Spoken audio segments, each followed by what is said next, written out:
ዳዊት 2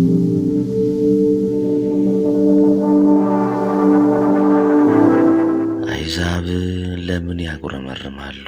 ወገኖችስ ለምን ከንቱን ይናገራሉ?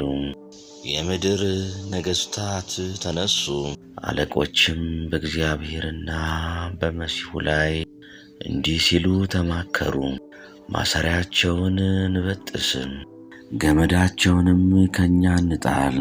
በሰማይ የሚኖር እርሱ ይስቃል፣ ጌታም ይሳለቅባቸዋል። በዚያን ጊዜ በቁጣው ይናገራቸዋል፣ በመዓቱም ያውካቸዋል።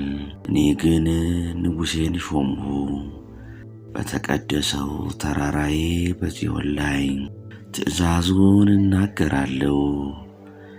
እግዚአብሔር አለኝ፣ አንተ ልጄ ነህ፣ እኔ ዛሬ ወለድሁ።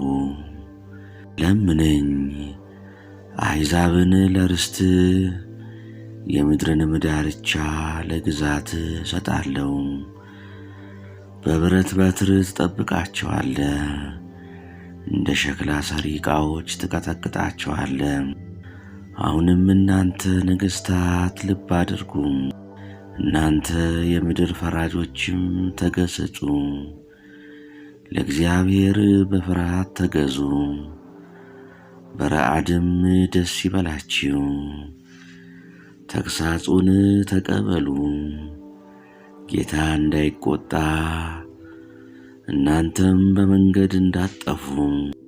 ቁጣው ፈጥና ትነዳለችና በእርሱ እየታመኑ ሁሉ የተመሰገኑ ናቸው።